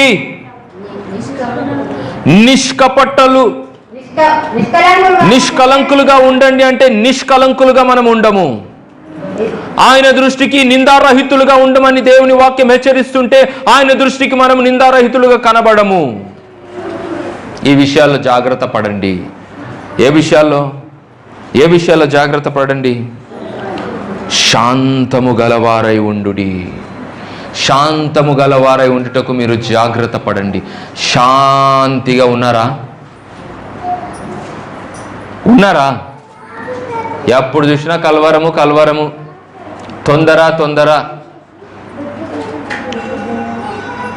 తొందరపడుతూ ఉంటారు. కార్యం జరగకపోతే తొందర, మందిరంలో వస్తే తొందర, ఇంట్లో ఉన్నా తొందర, ఉద్యోగంలో ఉన్నా తొందర, లోకంలో ఎక్కడ పోయినా తొందరపాటు. శాంతి లేదు. మీరు శాంతము గలవారై ఉండండి. నిన్ను చూస్తే మనుషులు అనగలగాలి, ఏమని? ప్రశాంతంగా ఉంటారు పలానా వారు. అలాంటి సాక్ష్యం ఎవరన్నా నీ గురించి చెప్పారా? దేవుడు చెప్తున్నాడు వీటి కొరకు మీరు కనిపెట్టుచున్నారు గనుక శాంతము గలవారై ఉండండి. వేటి కొరకు కనిపెడుతున్నాము? దేవుడు వస్తాడని, కొత్త ఆకాశం వస్తుందని, క్రొత్త భూమిని దేవుడు తీసుకొని వస్తాడని మీరు తొందరపడకుండా, ఎవరేమన్నా వారి మాటలు పట్టించుకోకుండా మీరు శాంతము గలవారై ఉండండి. వస్తుంది క్రొత్త ఆకాశం, తప్పక వస్తుంది. క్రొత్త భూమి తప్పక వస్తుంది. దేవుడు తప్పక మధ్య ఆకాశంలో వస్తాడు. శాంతముగా ఉండండి, ప్రశాంతంగా ఉండండి. కలవరము చెందకండి, భయపడకండి, దిగులు చెందకండి. ఏమైతుందో అసలు వస్తే నేనేమైపోతా, ఎత్తపడతానా, ఈ డౌట్సే మీకు వద్దు అంటున్నాడు దేవుడు. ప్రశాంతంగా ఉండండి. మీరు భక్తి పరులైతే, మీరు ప్రార్థన పరులైతే, నిజంగా రక్షణ పొందినటువంటి వారులైతే మీకు కలవరం ఉండదు, మీకు భయం ఉండదు. ప్రశాంతంగా జీవితాన్ని జీవించవచ్చు. హల్లెలూయా. కాబట్టి ప్రియులారా, వీటి కొరకు మీరు కనిపెడుతున్నారు కదా, గనుక మీరు శాంతముగా ఉండండి, ప్రశాంతంగా ఉండండి. ఎన్ని శోధనలు వచ్చినా, ఎన్ని నిందలు వచ్చినా, ఎన్ని బాధలు వచ్చినా, ఎన్ని శోకాలు నీకు కలిగినా, నువ్వు మాత్రం ఎలా ఉండాలి? శాంతము గలవారై ఉండండి. శాంతము గలవారై ఉండండి అంటే ఏంటిది? ఎక్కువ వాగకండి, ఎక్కువ అరవకండి, ఎక్కువ గొడవ పడకండి. కాస్త నోరుని అదుపులో పెట్టుకొని నోరు మూసుకొని ఉన్నట్లయితే కొన్ని కార్యాలు అద్భుతంగా దేవుని ద్వారా జరుగుతాయి. హల్లెలూయా. ఇప్పుడు క్రైస్తవుల మధ్య కూడా గొడవలు జరుగుతుంటాయి. ఈ బోధ రైట్ అని, ఆ బోధ రాంగ్ అని, నాదే రైట్ అని, నీది రాంగ్ అని, ఎన్నో రకమైనటువంటి బోధలు. ఇప్పుడు వీరి మధ్యలో, ఈ గుంపుల మధ్యలో ఏం జరుగుతుంది? ప్రశాంతం లేదు కనుక గొడవలు. అయితే ఏదేమైనప్పటికీ మీరు వాక్యాన్ని చదవండి, వినండి, గ్రహించండి, నమ్మండి. మీరు ఇలా ప్రశాంతంగా ఉండేటువంటి ప్రజలుగా ఉండాలి. హల్లెలూయా. రెండో మాట, ఆయన దృష్టికి నిష్కలంకులుగా ఉండండి. నిష్కలంకులు. హల్లెలూయా. ఎలా ఉండాలంట? నిష్కలంకులుగా అంటే కలంకము ఏది కూడా మీ జీవితంలో ఉండకూడదు. Wherefore beloved seeing that ye look for such things be diligent that ye be found of him in peace without spot. నిష్కలంకులు అంటే ఇప్పుడు తెల్ల షర్ట్ వేసుకున్నా, ఒక చిన్న మరక నా మీద పడ్డది అనుకోండి, నల్లగా క్లియర్గా కనిపిస్తుంది. మీ జీవితము ఇలా తెల్లగానే కనబడాలి, కానీ దీని మీద ఏ మరక కనబడకూడదు అని అర్థం. నిష్కలంకులు అంటే దానికి అర్థం ఇది. హల్లెలూయా. మీ హృదయం అంతా, మీ జీవితం అంతా నిష్కలంకంగా ఉండాలి. దేవునికి నిష్కలంకంగా కనబడాలి. అంటే ఏ మరక, డాగు, మచ్చ అనేటువంటి పాపానికి చెందినటువంటిది ఏది కూడా కనబడకూడదు. దేవుడు నేను చూస్తే అనగలగాలి ఏమని? నిష్కలంకుడు, ఏ మచ్చ లేనివాడు, ఏ డాగు లేనివాడు. యేసు రక్తం ఏం చేస్తుంది? ప్రతి విధములైనటువంటి పాపములని కడుగును. ఆయన రక్తము మచ్చ, డాగుకు చెందినటువంటి పాపములని కడిగి వేసినప్పుడు మన జీవితం, ఇదిగోండి ఈ తెల్లని షర్ట్ నేను ఎలా ధరించుకున్నానో అలా మన జీవితం దేవుని దృష్టికి కనబడాలి. హల్లెలూయా. మూడో మాట, గనుక నిందారహితులుగాను. నిందారహితుడు ఎవరు? ఇందాక మనం చూసుకున్నటువంటి వ్యక్తి నోవాహు. నిందారహితము అంటే ఏంటిది? Perfect man. Perfect man. పర్ఫెక్ట్గా ఉండాలి దేవునిలో. దేవుని నమ్మినవాడు ఎలా ఉండాలి? పర్ఫెక్ట్గా ఉండాలి. దేవుని నమ్ముతారు కానీ పర్ఫెక్షన్ ఉండదు. చాలామంది జీవితాలు అలా సాగుతుంటుంది. చూసారా మీరు కూడా అలాంటి వాళ్ళని? అలాంటి వారి గురించి దేవుని వాక్యం ఇక్కడ హెచ్చరిస్తుంది. నమ్మడం ఈజీ. ప్రభువా నేను నమ్ముతున్నా అనేటువంటి వారు నాకు చాలామంది ఎదురవుతారు. ప్రార్థనలో, సేవలో కొత్త వాళ్ళని కలిసినప్పుడల్లా నేను నమ్ముతానండి ప్రభుని, నేను ప్రార్థన చేస్తానండి. నమ్ము, ప్రార్థన చేయి, తప్పేం లేదు, మంచిదే. కానీ ఎక్కడ జీవితంలో అసలైన సిసలైనటువంటి మార్పు, ఎక్కడ నిజమైనటువంటి రక్షణ, యేసే నా దేవుడని నమ్మినటువంటి నిశ్చయత కలిగిన వారు ఎవరు? హల్లెలూయా. నేను సేవలో వెళ్తుంటే కొందరు కొత్త ఇంట్లో నన్ను తీసుకొని వెళ్తుంటారు. వారి బంధువుల ఇంటికి, స్నేహితుల ఇంటికి. వారు చెప్తూ ఉంటారు, ప్రభుని నమ్ముతానండి, ప్రభుని నమ్ముతానండి, ప్రభుని నమ్ముతానండి, నేను ప్రార్థన చేయించుకుంటానండి, పలానా చర్చికి వెళ్తానండి, పలానా పాస్టర్ గారు వస్తారండి, అన్నీ బాగుంది. కానీ జీవితంలో మారు మనసు బాగుందా? కానీ జీవితంలో సంపూర్ణ రక్షణ బాగుందా అంటే లేదు. చస్తే నరకం పోరు. కాబట్టి గమనించండి, దేవుని వాక్యాన్ని చదువుతున్నాం. నిందారహితులుగా ఉండండి, నిందారహితులుగా ఉండండి. పర్ఫెక్ట్ విశ్వాసి బాగానే ఉంటుంది. మార్పు చెందుతారు, కాస్తో కోస్తో రక్షణ పొందుతారు, బాప్తిజం పొందుకుంటారు. కానీ విడిచిపెట్టరు దేన్ని? లిస్టు పెద్దగా ఉంటుంది. ఎందుకు? ప్రార్థన చేయలేనటువంటి బలహీనత ఎందుకు? మందిరానికి వచ్చి దేవుని సన్నిధిలో ప్రశాంతంగా కూర్చొని దేవుని వాక్యాన్ని ప్రశాంతంగా వినేటువంటి మనసు లేదు. ఎందుకు? చంచలమైన మనస్సు, తొందరపాటు మనస్సు, కొన్ని లోపాలు ఇలా ఉంటాయి. భక్తి లేని జీవితం ఎందుకు? కాబట్టి ఇదంతా కూడా లోపాలకు చెందినటువంటి జీవితము కాదా? నెలలు గడిచిపోయింది, ప్రార్థన లేదు నీ జీవితంలో. సంవత్సరాలు గడిచిపోయింది, ప్రార్థన లేదు నీ జీవితంలో. సంవత్సరాలు గడిచిపోయింది, భక్తి లేదు జీవితంలో. రాను భక్తిహీనురాలుగా అవ్వడమా దేవుడు అదా బోధించింది? కాదు కదా. దేవుని వాక్యాన్ని చూస్తున్నాం. నిందారహితులుగా ఉండండి అంటే ప్రతి విషయంలో, నీ ప్రార్థన జీవితంలో, ఆత్మీయ జీవితంలో, నీ ఉద్యోగ జీవితంలో, నీ కుటుంబ భారము వహించే విషయంలో, అన్ని విషయంలో దేవునికి కావాల్సింది నీ జీవితంలో పర్ఫెక్షన్. నిందారహితులుగా బ్రతుకుదాం ప్రభు కొరకు. నోవాహు అలాంటి వాడు, తన తరమునందు నిందారహితుడు అని దేవుడే సాక్షాత్తుగా సాక్ష్యం ఇచ్చాడు ఆయన గురించి. హల్లెలూయా. దాని తర్వాత నిందారహితులుగాను కనబడునట్లు జాగ్రత్త పడుడి. జాగ్రత్త పడుదామా? అయితే దేవుడు ఈరోజు ఒక విషయం అంటున్నాడు. 2 విషయాలు మనం చూసాం. ఈ మాట నమ్మినచో రక్షింపబడతావు. రెండోది, నీ ఆత్మ సంబంధమైన విషయాల గురించి దేవుడు మాట్లాడిండు.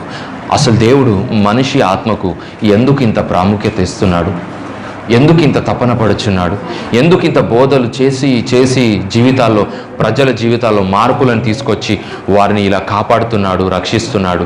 ఎందుకు మార్పు కోరుతున్నాడు? ఎందుకు రక్షించాలని కోరుతున్నాడు? నిన్నే రక్షించాలని ఎందుకు అనుకుంటున్నాడు? నువ్వు నేను మంచి వాళ్ళము కాము, పాపంలో పుట్టినటువంటి వారము, ఎన్నో పాపములు చేస్తాము, ఎన్నో బలహీనతలు. అయినప్పటికీ నువ్వే కావాలని ఎందుకు కోరుకుంటున్నాడు? నిన్నే రక్షించాలని ప్రభు ఎందుకు అనుకుంటున్నాడు? లోకంలో ఉన్న ప్రతి వ్యక్తిని ఎందుకు రక్షించాలన్నటువంటి తపన ఆయన పడుచున్నాడు. ఎందుకో తెలుసా? నరుని ఆత్మ యెహోవా పెట్టిన దీపం. నీలో ఉన్నటువంటి ఈ ఆత్మ నీది కాదు. ఈ ఆత్మ ఎక్కడి నుండి వచ్చిందో తెలుసా? దేవునిలో నుండి వచ్చింది. తల్లి తండ్రి నన్ను కన్నారు అనుకోకో. తల్లి తండ్రి నీ శరీరానికి కన్నారేమో భౌతికంగా, కానీ ఆత్మని కనింది ఎవరో? దేవుడు. ఈ ఆత్మ దేవునిలో నుండి వచ్చిందండి. నీలో, నీ దేహంలో నువ్వు ఒక ఆత్మ. దేవుడు లోకంలో ఉన్నటువంటి జంతువులకు, పక్షులకు, ఇంకా వాటికో వీటికో తపన పడట్లేడు. గుర్రములను రక్షించాలని రాలేదు, పందులని రక్షించాలని రాలేదు, పక్షులని రక్షించాలని ఆయన ఈ లోకంలో రాలేదు. కానీ పాపులైన వారిని వెతికి రక్షించుటకు మనిషి కుమారుడు ఈ లోకంలో వచ్చాడు. నశించిపోయిన దానిని వెతికి రక్షించుటకు మనిషి కుమారుడు అనగా యేసుక్రీస్తు ప్రభు ఈ లోకంలో వచ్చాడు. తప్పిపోయిన వారులని మందలో చేర్చడానికి ఆయన ఈ లోకంలో వచ్చాడు. వైద్యుడికే అనారోగ్య స్థితిలో ఉన్నటువంటి వానికి వైద్యుడు అవసరం, కానీ ఆరోగ్యంగా ఉన్నటువంటి వ్యక్తికి వైద్యుడు అవసరము లేడు.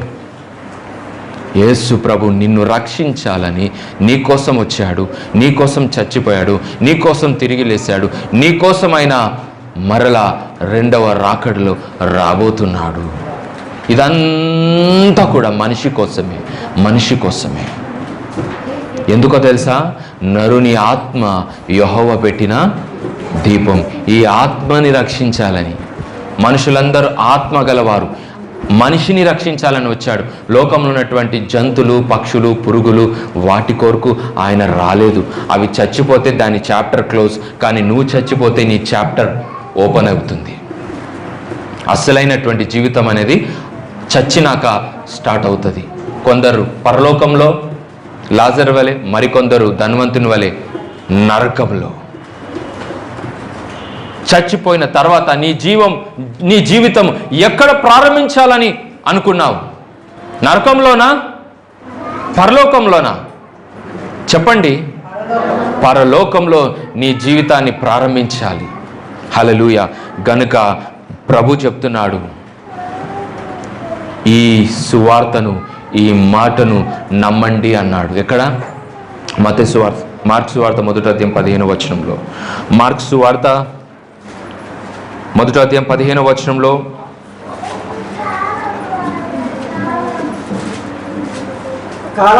కాలము సంపూర్ణమై ఉన్నది, దేవుని రాజ్యము సమీపించి ఉన్నది, మారు మనసు పొంది సువార్త నమ్ముడని చెప్పుచు దేవుని సువార్త ప్రకటించుచు గలిలయకు వచ్చెను. కాలము సంపూర్ణమై ఉన్నది. దేవుడు ప్రకటన చేస్తూ వచ్చాడు. అర్థమైన వారికి, ఈ వాక్యాల చేత తాకబడిన వారి జీవితాలు మార్చుకున్నారు, సత్యాన్ని గ్రహించగలిగారు. అర్థం కానటువంటి వ్యక్తులకు ఆ మాట అయోమయంగా ఉంటుంది, ఏదో మాటగా ఉంటుంది. కాలము సంపూర్ణమై ఉన్నది. అయితే దేవుని రాజ్యము సమీపించి ఉన్నది. మారు మనసు పొందండి. ఏ మనసు? మార్పు లేని మనసుతో జీవించండి అన్నాడా? మారు మనసుకు తగినటువంటి జీవితాన్ని జీవించమన్నాడా? మారు మనసు పొంది అలాంటి మార్పు చెందిన జీవితాన్ని జీవించండి. మారు మనసు పొందండి, మార్పు చెందండి, మనసుని మార్చుకోండి. ఎందుకు మార్చుకోరు మనస్సు? ఎందుకు మార్చుకోరు జీవితాలు? అని ప్రభు ప్రశ్నిస్తున్నాడు. మారు మనసు పొందండి, సువార్త నమ్మండి, సువార్త నమ్మండి, సువార్త శుభవార్త నమ్మండి, నమ్మండి, దేవుని వాక్యాలని నమ్మండి. ఏంటి ఈరోజు వాక్యానుసారంగా మనం చూసినట్లయితే వర్షము ఎలా అయితే ఈ లోకం మీదికి భూమి మీదికి పడుతుందో ఆ చివరి దినమున దేవుడైన యెహోవా అనగా యేసుక్రీస్తు ప్రభు వర్షము వలె అగ్ని గంధకాలని కురిపించబోతుండు. ఈ మాటని నమ్మండి. ఈ మాటను నమ్మిన వారు ధన్యులు. ఈ మాటను నమ్మి మారు మనసు పొందిన వారు ధన్యులు. ఈ మాటని, ఈ వాక్యాన్ని నమ్మి జీవితాలని మార్చుకొని రక్షింపబడేటువంటి వారు ధన్యులు. కాబట్టి అంటున్నాడు, మారు మనసు పొందండి. అమ్మా, అయ్యా, నీకోసమే నీ క్షేమము కోరి, నీ మేలు కోరి, నీ రక్షణ కోరి, నువ్వు పరలోకంలో ఉండాలనేటువంటి ఉద్దేశం నాకుంది. కాబట్టి మారు మనసు పొందిన వారు ఆ పరలోకానికి చేరగలరు. మారు మనసు పొందండి అని దేవుడు ప్రకటిస్తున్నాడు. గనుక ఈ రోజైనా కనీసం జీవితాన్ని మార్చుకుంటావా ప్రభు కోసం, నీ కోసం? మారు మనసు పొందండి, ఈ మాటని నమ్మండి, నమ్మండి, నమ్మండి అంటున్నాడు. దయచేసి ఈ మాట నమ్మండి. వర్షము వలె అగ్ని వర్షాలని దేవుడు కురిపిస్తాడు. అప్పుడు నువ్వు ఈ భూలోకంలో విడవబడితే నీ పరిస్థితి ఏంటి? అగ్ని గంధకాలతో కాల్చివేయబడాలి. కావాలా ఇలాంటి బాధ? అగ్ని గంధకాలతో కాల్చివేయబడాలన్నా, నువ్వు నరకం అనుభవించాలన్నా భూమి మీద కూడా? దేవుడు అడుగుచున్నాడు. ఈ మాటని నమ్మండి అని చెబుతూ ఆయన ఏం చేశాడు? దేవుని సువార్త ప్రకటించుచు గలిలయకు వచ్చెను. ఆయన తిరుగుతూ ప్రకటన చేశాడు. హల్లెలూయా, ప్రకటన చేశాడు. గనుక సువార్త మ్రోగుచున్నది మారుమూల గ్రామాల్లో. హల్లెలూయా, సువార్త ప్రకటింపబడుచుంది సర్వ ప్రపంచంలో. మీకు తెలుసా ఒక విషయం? ఏదేమైనా సరే, ఆటంకాలు ఎన్ని ఎదురైనా సరే, సువార్త ప్రకటింపబడకుండా నిలిపివేయబడాలి అనేటువంటి పరిస్థితులు ఎన్ని వచ్చినా సరే, బైబిల్ చెప్తుంది సర్వలోకానికి సువార్త ప్రకటింపబడును, అప్పుడే అంతము వచ్చును. మీరు వెళ్ళి సర్వ సృష్టికి సువార్త ప్రకటించండి. మీరు మీరు మీరు మీరు అందరూ వెళ్ళాలి. యేసయ్య నామమున ప్రకటన చేయాలి. హల్లెలూయా. కాబట్టి సర్వ సృష్టికి సువార్త ప్రకటింపబడును, అప్పుడే అంతం వచ్చును. యేసు గురించిన విషయం ప్రతి అడవిలో ఉన్నటువంటి వ్యక్తికి అందుతుంది. ప్రతి కొండలో నివసించేటువంటి వ్యక్తులకు తెలుస్తుంది. మారుమూల గ్రామాల్లో బ్రతుకుచున్నటువంటి ప్రతి వ్యక్తికి సువార్త అందుతుంది. హల్లెలూయా. ఇది దేవునికి అసాధ్యము కాదు, ఇది దేవునికే సాధ్యం. ఈ శుభవార్త, దేవుని వాక్యం రాయబడింది. ఈ మాటను, ఈ సువార్తను నమ్మి మీరు రక్షణ పొందండి అని ప్రకటిస్తూ దేవుడు వెళ్ళిండండి. ఊరు గ్రామాలు ప్రకటించాడు. ఇప్పుడు దేవుడు ఏం చేస్తున్నాడు తెలుసండి? తన సేవకులని పంపుచున్నాడు. హల్లెలూయా. గనుక దేవుని వాక్యం చెప్తుంది, ఎందుకు దేవుడు ఇంత తపన పడుతున్నాడు మనుషులని రక్షించాలని తెలుసా? ఎందుకు దేవుడు ఇంత అద్భుతమైనటువంటి ఆలోచన, మంచి ఉద్దేశం ప్రజల ఎడల, తన బిడ్డల ఎడల కలిగి ఉన్నాడో తెలుసా? మత్తయి సువార్త 16:26 చొప్పున, ఒక మనుషుడు తన ఆత్మకు బదులుగా ఏమివ్వగలడు? ఇక్కడ రాయబడింది, ఆత్మకు విలువ కనబడుతుంది. మనిషి ఆత్మకు విలువ కనబడుతుంది. ఒక మనుషుడు తన ఆత్మకు బదులుగా ఏమి ఇవ్వగలడు? ఏమన్నా ఇవ్వగలడా? ప్రభువా, ₹1,00,00,000 ఇస్తా, రక్షించు అంటే రక్షింపబడతాడా? ఆ ఆత్మకు విలువ ₹1,00,00,000 అంటే ఆ విలువ తీర్చబడుతుందా? నో. మనిషి ఆత్మకు విలువ ఉంది. మనిషికి విలువ ఉంది. ఎలాంటి వాడైనా, గొప్పవాడైనా, పేదవాడైనా, ధనికుడైనా, దరిద్రుడైనా, చదువున్నా, చదువు లేకపోయినా, ఎవరైనా సరే మనుషులు గొప్పతనాన్ని చూచే వంటి వాడు దేవుడు కాడు. మనుషుడు ప్రతి ఆత్మకు విలువను చూపించుచున్నాడు. నువ్వు విలువ కలిగినటువంటి వ్యక్తి. నీ గురించినటువంటి విలువ నీకే తెలియకపోవచ్చు, కానీ దేవునికి తెలుసు నువ్వు ఎంత విలువైన వాడు. అందుకే దేవుడు నీ కొరకు ప్రాణం పెట్టాడు. కానీ లోకంలో ఉన్నటువంటి జంతువులు, పక్షుల కోసం ఆయన ప్రాణం పెట్టలేదు, నీ కొరకు ప్రాణం పెట్టాడు. కాబట్టి గమనించండి, ఒక మనుష్యుడు తన ఆత్మకు బదులుగా ఏమివ్వగలడు? నశించిపోతే ఎలా? ప్రతి వ్యక్తి రక్షణ పొందాలి, ప్రతి వ్యక్తి మార్పు చెందాలి, ప్రతి వ్యక్తి ఈ సువార్తని నమ్మాలి. నీ నీతి నిన్ను రక్షించును. హల్లెలూయా. ఈ ముగ్గురు గురించి ఎందుకు బైబిల్ చెప్తుంది? వారు అట్టి దేశంలో ఉండినను. ఎట్టి దేశం ఇది? పాప సంబంధమైన దేశం. ఈ దేశంలో మీరు ఎక్కడ పోయినా, ఏ ప్రాంతంలో వెళ్ళినా, ప్రతి దేశంలో ఏముంటుందో తెలుసండి? పాపం ఉంటుంది. వారు అట్టి దేశంలో ఉండినా వారు తమ నీతిని బట్టి తమను తామే రక్షించుకున్నారు. కానీ కుమారులనైనను కుమార్తెలైనను వారు రక్షింపకుండిరి. గ్రహించాలి, ఈ లోకంలో నేను పాపం నుండి తప్పించుకొని ఆ దేశానికి వెళ్ళిపోతా, ఈ దేశానికి వెళ్ళిపోతా అంటే కుదరదు. అంటే ప్రతి కోణలో, ప్రతి మూలలో, ప్రతి భాగంలో, ప్రతి స్థలంలో పాపము నివసించును. పాపము ఉంది గనుక వారు జీవించినటువంటి దేశము ఎవరు? నోవాహు, యోబు, దానియేలు. వారు ఉన్నటువంటి స్థలాలు ఎట్లా తెలుసండి? వారు చుట్టూ ఉన్నటువంటి ప్రజలు ఎలాంటి వారో తెలుసండి? అక్కడ ఉన్నటువంటి ప్రాంతంలో ఉన్నటువంటి పరిస్థితి ఎలా ఉందో తెలుసండి? పాపమే. దానియేలేమో, ఆ దానియేలు దేశపు ప్రజలు చెరపట్టబడి బబులోను దేశానికి వెళ్ళారు. అక్కడంతా విగ్రహారాధన. యోబేమో అట్టి దేశం. అంటే యోబు ఉన్నటువంటి భక్తి, పరిశుద్ధత, యథార్థత, నీతి ఎంతో గొప్పదంటే సాతాను కూడా అసూయపడి దేవుని దగ్గర వెళ్ళి నింద మోపాడు. ఆ సాతాను తిరిగి భూమి మీదకి వచ్చి యోబు పరిస్థితిని మార్చేశాడు. అందుకు ముగ్గురు ఫ్రెండ్స్లో వచ్చేసి యోబు ఏదో తప్పు చేశాడు, అందుకే పరిస్థితి అని చెప్పి ఊహిస్తూ గ్రహిస్తూ ఉన్నారు. అలా అనుకున్నారు, తప్పుగా అపార్థం చేసుకున్నారు. అయితే యోబు అట్టి దేశం అంటే తమ స్నేహితుల నిమిత్తం. అంటే అర్థం చేసుకునేవారు ఎవరు నిన్ను ఉండకపోవచ్చు భూమి మీద. నువ్వు మంచి పరిశుద్ధత, భక్తి కలిగి ఉంటే నిన్ను అపార్థం చేసుకుంటారు తప్ప నువ్వు మంచి భక్తిపరుడవు, భక్తిపరురాలు అని అనుకునేటువంటి లోకము కాదు. అందుకే అట్టి లోకము. నోవాహు ఎలాంటి లోకము? నోవాహు అట్టి లోకంలో ఉండినను అంటే చుట్టూరు ఉన్నటువంటి ప్రజలందరూ వ్యభిచారం, పాపం చేస్తున్నారు.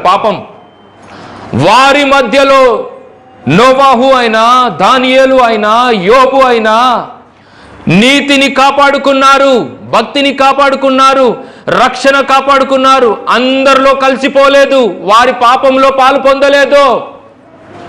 అలాంటి జీవితం. అందుకే అన్నాడు, వారట్టి లోకంలో బ్రతికినను వారు తమ నీతి చేత తమను తాము రక్షించుకున్నారు. నీ నీతి నిన్ను రక్షించును. కాబట్టి ఈ మాట నమ్మండి. ఒకరోజు రాబోతుంది, అగ్ని గంధకములు దేవుడు కురిపించబోతున్నాడు. ఆ అగ్ని గంధకంలో నశించకూడదంటే ఈరోజే జాగ్రత్త పడు, ఈరోజే మార్పు పొందు, మారు మనసు పొందు, ఈ సువార్తను నమ్ము, రక్షింపబడు. దేవుడు నిన్ను ఆశీర్వదించునుగాక. హల్లెలూయా. దేవుడి మాటలు, వాక్యాలు దీవించునుగాక. ఆమేన్. ప్రార్థన చేద్దాం. దేవుని నామమున ప్రార్థించుకుందాం. స్తోత్రం. మా ప్రియ తండ్రి, ఈ మాటలు ఈరోజు నీ మందిరంలో విని నమ్మిన వారు ధన్యులు, రక్షింపబడతారు. ఇంకా అనేకులు ఈ ప్రసంగాన్ని వినవచ్చు యూట్యూబ్లో.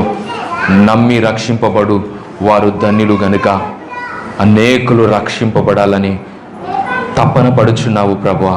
అందరూ రక్షింపబడాలని, ఎవ్వరూ నశించకూడదని నీ తపన ప్రభువా. తండ్రి, సువార్త అందుతుంది లోకానికి. అయా కనికరము చూపండి తండ్రి. నోవాహు కాలమందు మనుషులకు అవకాశం ఇవ్వబడింది, మార్పు చెందలేదు.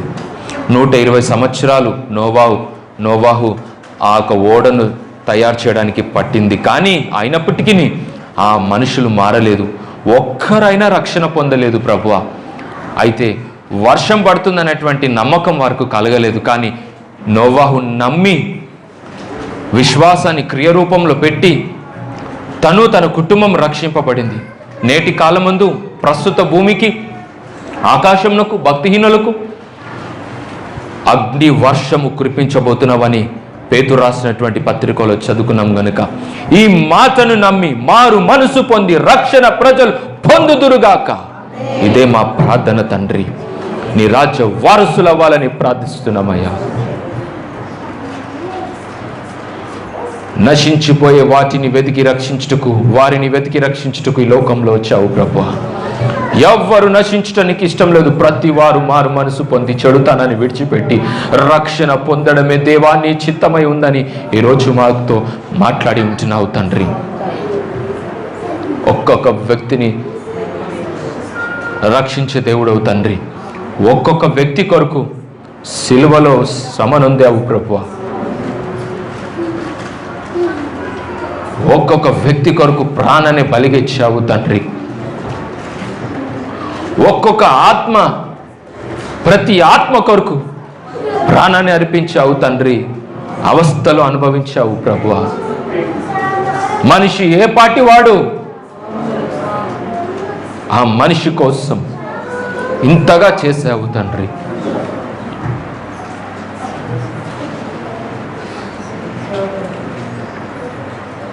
అయ్యా, రక్షణ లేని వారందరి కొరకు నీ సన్నిధిలో సంఘంగా ప్రార్థిస్తున్నాము తండ్రి.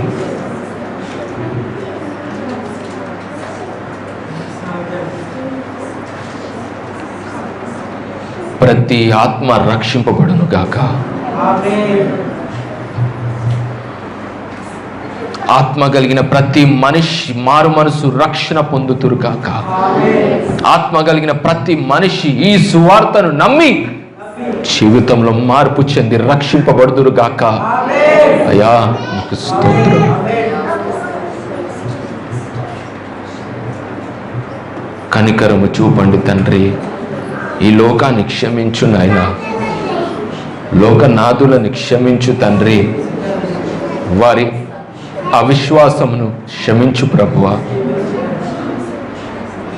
వారి పాపములను క్షమించు తండ్రి. వారి అవిధేయతను క్షమించు ప్రభువా. ఇప్పుడైనా విశ్వాసులుగా వారు మారాలని, విధేయులు కావాలని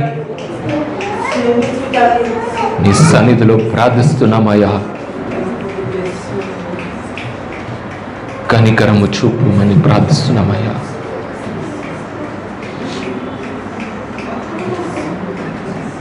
లోతు విజ్ఞాపన చేసినట్టుగా, అబ్రహాము విజ్ఞాపన చేసినట్టుగా, దానియేలు విజ్ఞాపన చేసినట్టుగా, నోవాహు విజ్ఞాపన చేసినట్టుగా, మోషే విజ్ఞాపన చేసినట్టుగా మా దేశ ప్రజల కొరకు విజ్ఞాపన చేయుచున్నాము తండ్రి. ప్రతి దేశ ప్రజల కొరకు విజ్ఞాపన చేయుచున్నాము తండ్రి. వారిని క్షమించి రక్షించు ప్రభువా. నీ సువార్త వారికి అందాలి. మీరంటే ఎవరో తెలవాలి. మిమ్మల్ని గురించినటువంటి సత్యము వారికి తెలవాలి. మిమ్మల్ని వారు తెలుసుకొందురు గాక. వారు తెలియకయే సిలువ వేశారు అన్నట్టుగా ఈ లోకమందు అనేకలున్నారు, మీ గురించి తెలియక నిన్ను సిలువ వేయుచున్నారు. వారిని రక్షించు నాయనా. వారిని కాపాడని తండ్రి. ఈ మా ప్రార్థన నీ సన్నిధిలో నీకు సలుపుతూ యేసుక్రీస్తు ప్రభు పేరట అడుగుతున్నాము. మరో పక్కన మీరు రాబోతున్నారు కనుక విశ్వాసులతో అన్నారు, ఆత్మీయంగా జాగ్రత్త పడుడి, నిష్కలంకులుగా ఉండండి, భక్తి జీవితం కలిగి ఉండండి, పరిశుద్ధంగా ఉండండి. మాకు ఆత్మీయంగా జాగ్రత్తలు లేకుండా పోయింది ప్రభువా. ఆత్మీయంగా జాగ్రత్తలు లేకుండా చచ్చిన స్థితిలో బ్రతుకున్నటువంటి వారు ఎందరో ఉన్నారు ప్రభువా. వారందరూ పునర్జీవములోనికి, ఆత్మీయంగా పునర్జీవములోనికి రావాలని ప్రార్థిస్తున్నాము తండ్రి. భక్తిని పెంచండి, మాలో భక్తి పెరగాలి ప్రభువా. అట్టి కార్యాలని చేయండి తండ్రి. హల్లెలూయా. నీకే మహిమ ఘనత ప్రభావములు చెల్లిస్తూ యేసయ్య పేరిట ప్రార్థిస్తున్నాము తండ్రి. ఆమేన్. మరణాత. యేసు ప్రభు త్వరగరం. యేసు రక్తమే జయం. ప్రవేశు నామం కే జయం. ప్రవేశు రక్తంతో సంపూర్ణ విజయం. అపవాది క్రియలకు అంత్య నాశనం. తండ్రి నీ కార్యాలకు నిరంతరం జయం జయం జయము తండ్రి. ఆమేన్. యేసుక్రీస్తు కృప సమాధాన నడిపింపు మీ అందరికీ సదాకాలము తోడైనగాక.